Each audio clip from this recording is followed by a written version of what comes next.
9 TV digital news కి స్వాగతం. ముందుగా బులెటిన్ లో హెడ్లైన్స్.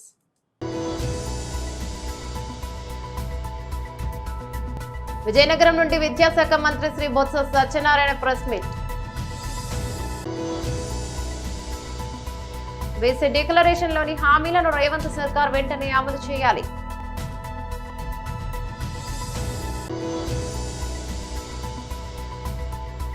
తెలంగాణ భవన్ లో మాజీ MLA Gadari Kishore press meet.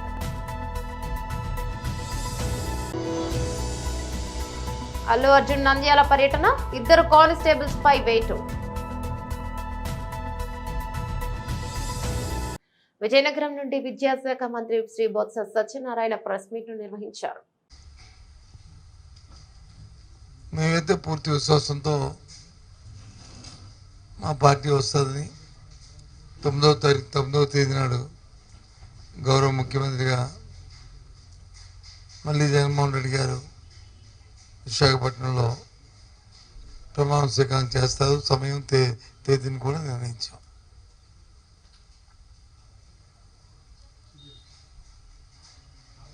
మీరు అడగచ్చు, ఏంటి సార్ అంత నమ్మకమని.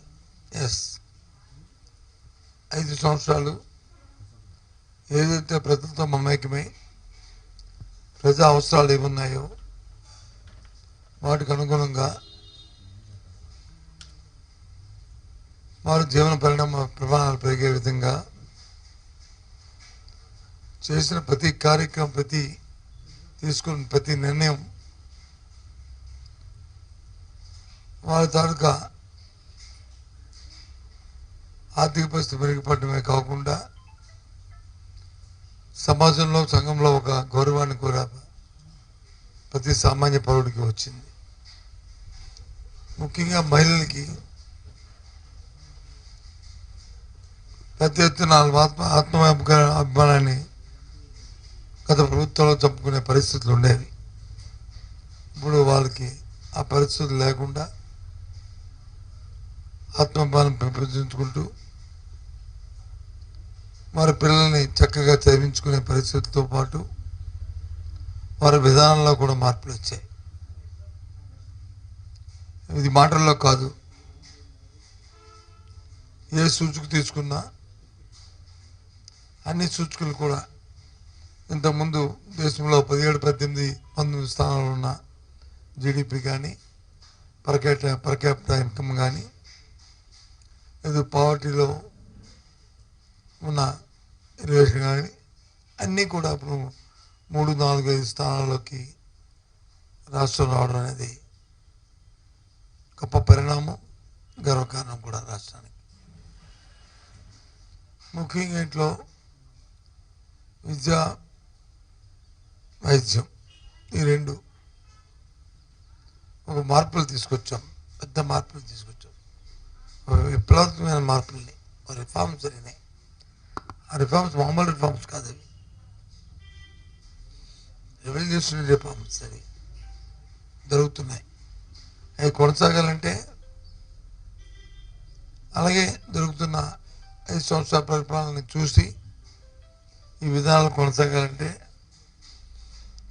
వైఎస్ఆర్సీ పార్టీకి ఓటిమ్మని, జగన్మోహన్ రెడ్డి మళ్ళీ ముఖ్యమంత్రి చేయమని కోరాం. ఇలా కోరిన ప్రస్తుతం ఉన్న ప్రజాస్వామ్యంలో, రాజకీయాల్లో స్వాతంత్రం వచ్చిన తర్వాత మొట్టమొదటి పార్టీ, మొట్టమొదటి వ్యక్తి జగన్మోహన్ రెడ్డి, వైఎస్ఆర్సీ పార్టీ. ఇందులో సందేహం లేదు. ఏ పార్టీ కూడా గత 5 సంవత్సరాలు నా పరిపాలన చూసిన కుటుంబం ఎప్పుడు కూడా ఏ ఒక్కరు కూడా అడగలే. కానీ ఈనాడు మేము అడిగాం, చెప్పాం. ఇకపోతే విజయనగరం జిల్లాలో ఏదైతే గత ఎన్నికల్లో 9 స్థానాలకి 9 స్థానాలు కూడా ఎరస్వారి విజయనగరంలో మా పార్టీకి విజయం చేకూర్చారు. మళ్ళీ కూడా అదే విశ్వాసంతో ఈసారి కూడా గెలిపిస్తారనే దృఢ నమ్మకంతో ఉన్నాం. 5 సంవత్సరాలు ఈ జిల్లాలో ఉన్న ఏ అవసరం ప్రజలకి ఏ అవసరాలు తీర్చాం. విద్యాపరంగా కానీ వైద్యపరంగా కానీ సంక్షేమ కార్యక్రమాల్లో దళాలు లేకుండా, మధ్యవర్తులు లేకుండా, అవినీతి లేకుండా అన్ని కార్యక్రమాలు చేశాం. అదే నమ్మకంతో మళ్ళీ 9 స్థానాలు వస్తాయని దృఢ విశ్వాసంతో ఉన్నాం. ప్రజలు కూడా పెద్ద ఎత్తున నాకు ఓటును కూడా ఇచ్చారు. అనుకున్న దానికంటే 1-2% ఇంకా ఎక్కువ ఎన్నికల్లో ప్రజలు పాల్గొని పార్టీ పట్ల, జగన్మోహన్ రెడ్డి గారి పట్ల, మా పార్టీ అభ్యర్థుల పట్ల, మా పట్ల అందరూ కూడా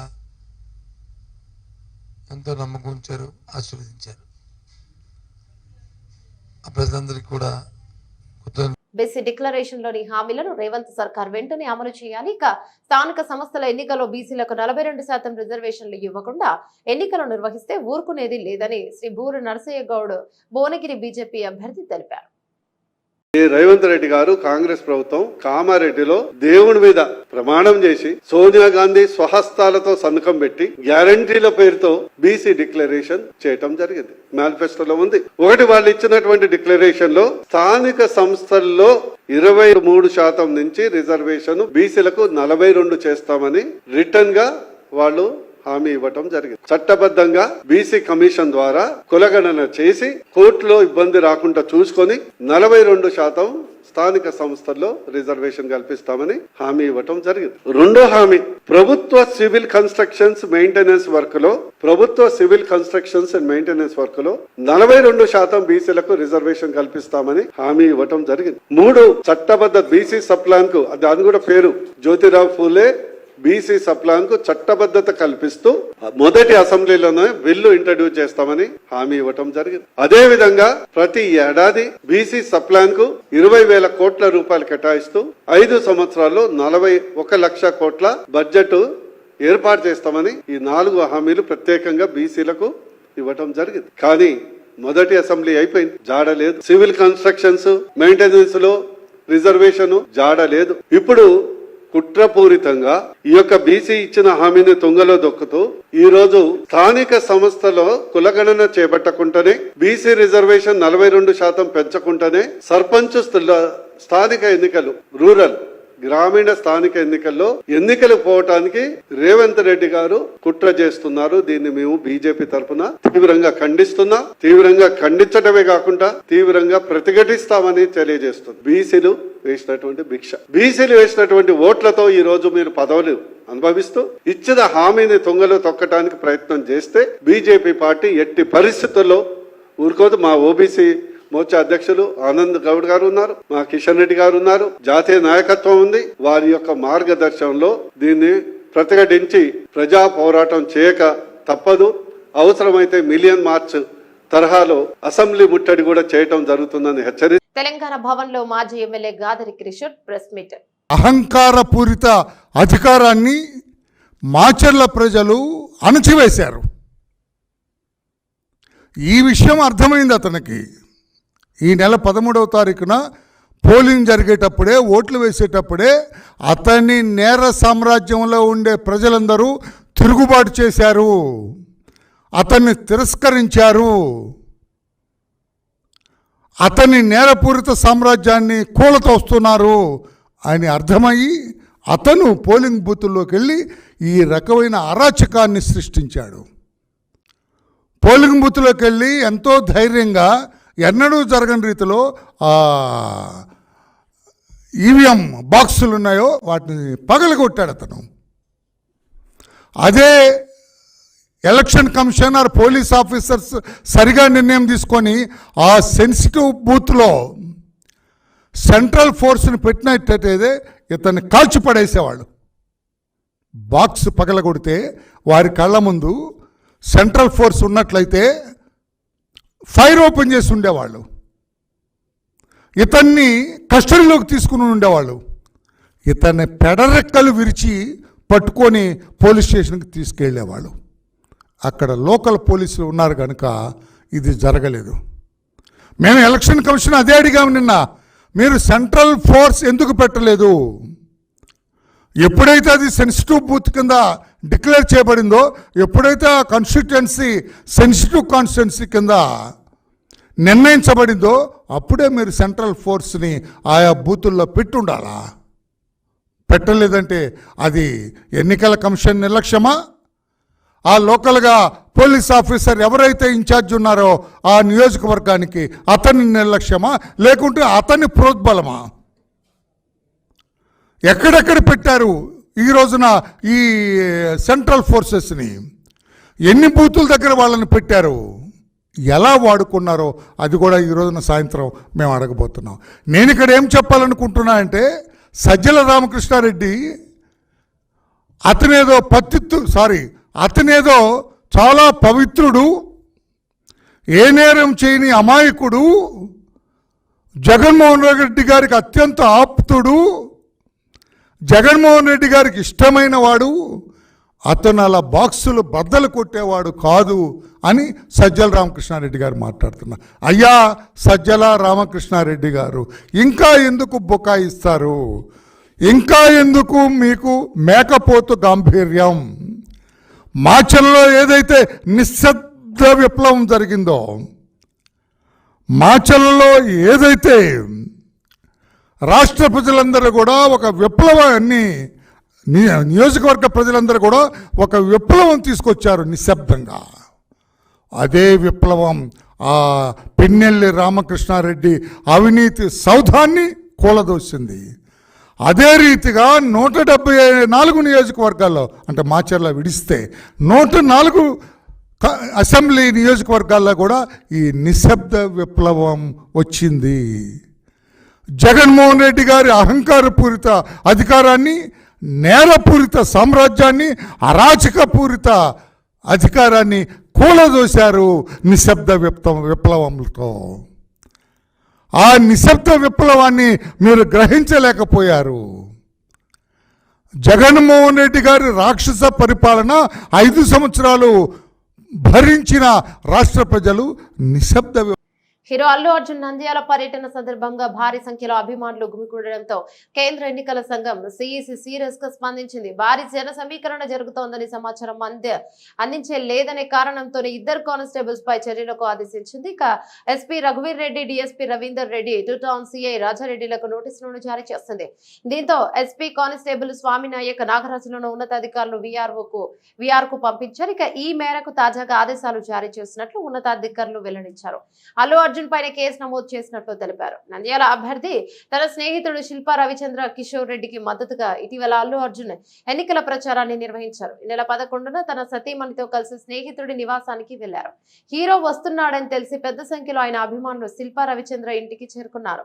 వేలాదిగా తరలి వచ్చిన అభిమానులతో శిల్పా రవిచంద్ర నివాస ప్రాంతం కిక్కిరిసిపోయింది. ఓవైపు రాష్ట్రంలో ఎన్నికల కోడ్ అమల్లో ఉండగా భారీ ఎత్తున జనం గుమిగూడడంపై సిఈసి సీరియస్ గా స్పందించింది. విషయం ఉన్నతాధికారులకు తెలియజేయడంలో, ఎన్నికల సంఘం దృష్టికి తీసుకురావడంలో విఫలమైన పోలీసు సిబ్బందిపై చర్యలు తీసుకోవాలని ఆదేశించింది. ఈ మేరకు ఈసీ నుంచి నోటీసులు అందుకున్న ఎస్పీ, డిఎస్పీ 2 కానిస్టేబుళ్లపై చర్యలు తీసుకున్నారు. దీనిపై స్థానిక రిటర్నింగ్ అధికారి ఫిర్యాదు చేయడంతో హీరో అల్లు అర్జున్ తో పాటు వైసీపీ అభ్యర్థి శిల్పా రవిచంద్రారెడ్డిపై కేసు నమోదు చేశారు. కేసీఆర్ హయాంలో ప్రతిష్టాత్మకంగా చేపట్టిన యాదాద్రి థర్మల్ పవర్ స్టేషన్ విద్యుత్ ఉత్పత్తికి సిద్ధమవుతోందని బీఆర్ఎస్ అధినేత దృఢ సంకల్పానికి ఇదే నిదర్శనమని బీఆర్ఎస్ వర్కింగ్ ప్రెసిడెంట్ కేటీఆర్ అన్నారు. ఈ మేరకు ఆయన ఎక్స్ వేదికగా ట్వీట్ చేశారు. అయితే నల్గొండ జిల్లా దామచర్ల మండలం వీర్లపాలెం వద్ద నిర్మిస్తున్న ఈ ప్లాంట్ లో 2 యూనిట్లలో బాయిలర్లను మండించే ప్రక్రియ లైటప్ కొన్ని రోజుల క్రితం పూర్తయింది. దీంతో జెన్కో అధికారులు అక్టోబర్ 10 నాటికి 800 మెగావాట్ల సామర్థ్యం గల ఈ 2 యూనిట్ల నుంచి విద్యుత్పాదన ప్రారంభించాలని నిర్ణయించారు. అయితే ఈ నేపథ్యంలో కేటీఆర్ ట్వీట్ చేశారు. యాదాద్రి పవర్ స్టేషన్ లో 1-2 యూనిట్లలో బాయిలర్ లైటప్ ప్రక్రియ విజయవంతమైందని గత వారం ఇంజనీర్లు చెప్పడం ఎంతో ఆనందంగా ఉందన్నారు. ఇక మొత్తం 4000 మెగావాట్లు 5x400 సామర్థ్యంతో రాష్ట్ర ప్రభుత్వం నడుపుతున్న దేశంలోనే అతిపెద్ద థర్మల్ పవర్ ప్లాంట్ ఇదే అన్నారు. ఇక యాదాద్రి థర్మల్ పవర్ స్టేషన్ నిర్వహణను తమ ప్రభుత్వం BHEL కు అప్పగించిందని తెలిపారు. ఈ ప్రాజెక్టు విలువ సుమారు 20,400 కోట్లన్నారు. 2014 కేవలం 7,770 మెగావాట్ల స్థాపితం సామర్థ్యం నుండి బీఆర్ఎస్ ప్రభుత్వం 10 ఏళ్లలో విద్యుత్ స్థాపిత సామర్థ్యాన్ని దాదాపు 20,000 మెగావాట్లకు పెంచిందన్నారు. యూనివర్సిటీ విద్యార్థిని పల్లి బఠానీలు అమ్ముకునే వ్యక్తిగా కించపరిచిన మాజీ మంత్రి కేటీఆర్ క్షమాపణ చెప్పాలని నిరుద్యోగ జేఏసీ చైర్మన్ మానవతరాయ్ డిమాండ్ చేశారు. కేటీఆర్ వ్యాఖ్యలను నిరసిస్తూ ఉస్మానియా యూనివర్సిటీలో కేటీఆర్ దిష్టిబొమ్మను దహనం చేశారు. ఈ సందర్భంగా ఆయన మాట్లాడుతూ బిట్స్ పిలానీలో చదువుకున్న వారు ప్రజలకు సేవ చేసే రాజకీయాలలో ఎవరూ లేరని, ఉస్మానియా యూనివర్సిటీలో చదువుకున్న పివి నరసింహారావు, జయపాల్ రెడ్డి లాంటి ఎంతో మంది రాజకీయ పదవులలో ఉండి ప్రజలకు సేవ చేశారని గుర్తు చేశారు. ఎంతో మంది యూనివర్సిటీ విద్యార్థులు ఎమ్మెల్సీ అభ్యర్థి మల్లన్నను పల్లి బఠానీ అమ్ముకునే వ్యక్తిగా కించపరిచిన కేటీఆర్ ఉస్మానియా యూనివర్సిటీ విద్యార్థులను అవమానించినట్లేనని ఆగ్రహం వ్యక్తం చేశారు. అసెంబ్లీ ఎన్నికల్లో ప్రజలు తీర్పునిచ్చినా వారు ఇంకా తమ పంతాను మార్చుకోకుండా తమ ఇష్టారీతిన మాట్లాడుతున్నారన్నారు. కేటీఆర్ వెంటనే ప్రభుత్వ యూనివర్సిటీలో చదువుతున్న విద్యార్థులకు బహిరంగ క్షమాపణ చెప్పాలని సందర్భంగా డిమాండ్ చేశారు.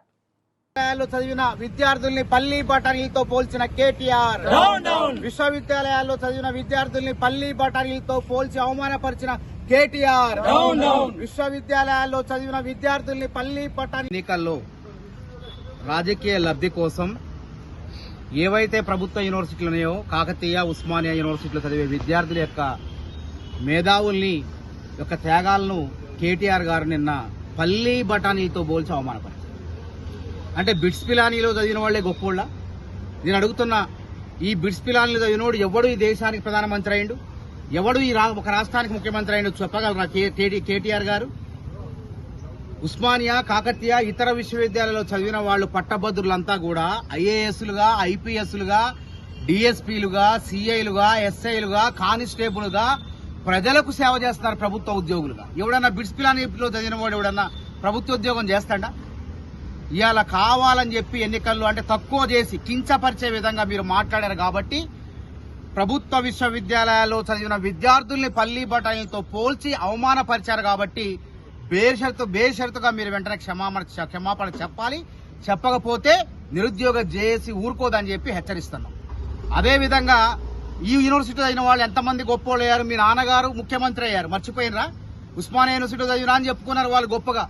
అదేవిధంగా పివి నరసింహారావు గారు ప్రధానమంత్రి అయ్యారు ఇదే యూనివర్సిటీ, ఉస్మానియా యూనివర్సిటీలో చదివి. ఎన్నో యూనివర్సిటీలో చదివిన వాళ్ళు గొప్ప గొప్ప నాయకులు, నేతలుగా అవతరించి లోక్సభ స్పీకర్ అయ్యారు. అదేవిధంగా విఎస్ రమాదేవి గవర్నర్ అయింది.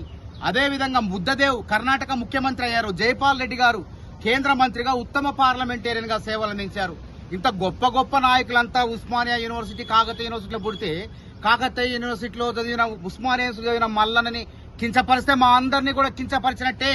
అంటే మల్లన్న పల్లి గవర్నమెంట్ యూనివర్సిటీ చదివిన మల్లన్న పల్లి బఠానీలు అయితే మేమంతా కూడా పల్లి బఠానీలేనా?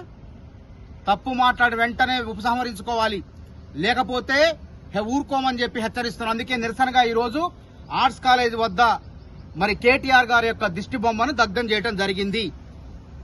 బీఆర్ఎస్ పార్టీ కుటుంబీకులను కంటికి రెప్పలా కాపాడుకుంటాను, అధైర్యపడకండి. మాజీ ఎమ్మెల్యే ఆల వెంకటేశ్వరరెడ్డి దేవరకద్ర నియోజకవర్గం చిన్న చింతకుంట మండలం మద్దూరు గ్రామంలో బీఆర్ఎస్ కార్యకర్త నాగన్న రోడ్డు ప్రమాదంలో మరణించారు. అయితే మాజీ ఎమ్మెల్యే ఆల వెంకటేశ్వరరెడ్డి వారి కుటుంబానికి పెద్దన్నగా అండగా నుంచి ప్రత్యేక చొరవతో బీఆర్ఎస్ పార్టీ ఇన్సూరెన్స్ ద్వారా 2 లక్షల రూపాయలను మంజూరు చేయించుకుని బీఆర్ఎస్ ప్రజా ప్రతినిధులు, నాయకులతో కలిసి శుక్రవారం సాయంత్రం గాలివాన్లో నేరుగా కార్యకర్త ఇంటికి వెళ్లి వారి కుటుంబ సభ్యులు సత్యమ్మకి 2 లక్షల చెక్కును అందజేశారు. మద్దూరు గ్రామస్తులు మాజీ ఎమ్మెల్యేకు కృతజ్ఞతలను తెలిపారు.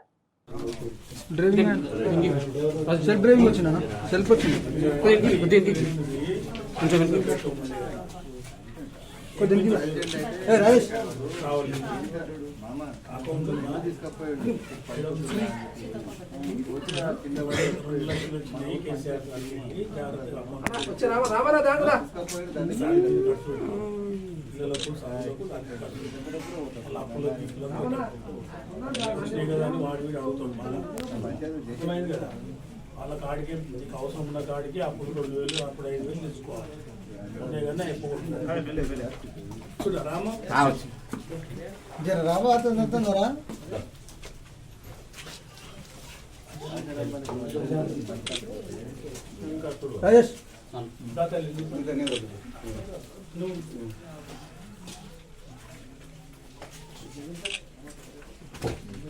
ఇంటికి పోయి తీరాస్తా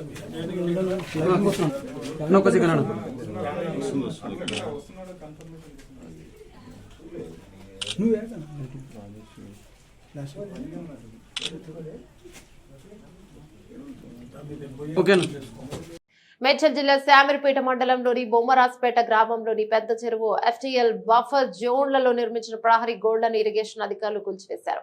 సుమారు 25 ఎకరాల FTL స్థలంలో నిర్మించిన ప్రహరీ గోళ్లను తొలగించి ఇక అందులో మాజీ మంత్రి మల్లారెడ్డికి సంబంధించిన సర్వే నెంబర్ 408లో 7 ఎకరాల ప్రహరీ గోడను ఉన్నతాధికారులు DLPO ఆదేశాల మేరకు శామీర్పేట రెవెన్యూ ఇరిగేషన్ అధికారులు JCB సాయంతో కూల్చివేశారు.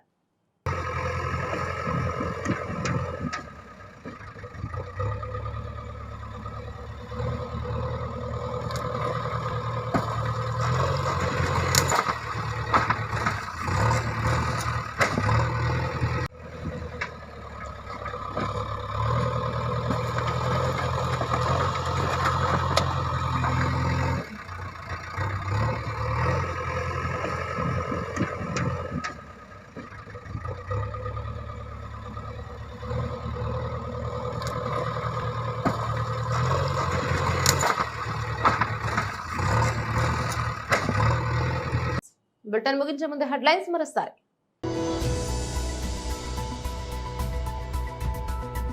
విజయనగరం నుండి విద్యాశాఖ మంత్రి Shri Botsa Satyanarayana press meet. BC declaration లోని హామీలను రేవంత్ సర్కార్ వెంటనే అమలు చేయాలి.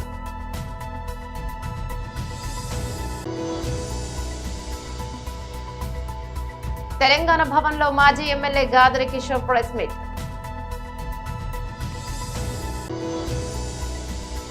అల్లు అర్జున్ నంద్యాల పర్యటన, 2 కానిస్టేబుల్స్ పై వేటు. ఇవి బులెటిన్ అప్డేట్స్. మరో బులెటిన్ లో మళ్ళీ కలుసుకుందాం. సెలవు. నమస్తే.